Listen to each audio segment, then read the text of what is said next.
طبعا كل سنه وانتم طيبين. انتوا عارفين اول يوم رمضان بكره باذن الله.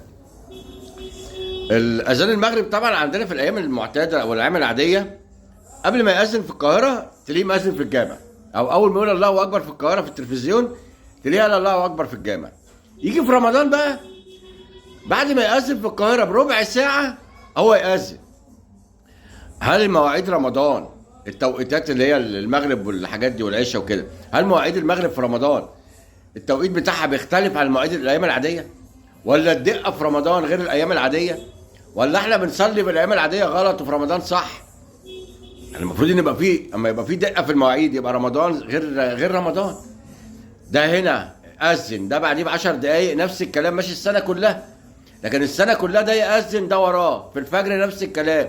في رمضان الوضع مختلف، ليه؟ عشان ده رمضان، الاذان غير الاذان، فنتاخروا شويه 10 دقايق ربع ساعه عشان يبقى دقيقين قوي في الاذان. يا راجل اتقوا الله يا راجل، يا اما كده صح يا اما كده صح، يا اما احنا ماشيين بزرامين. يتوب علينا ربنا من الاوقاف وائمه الاوقاف.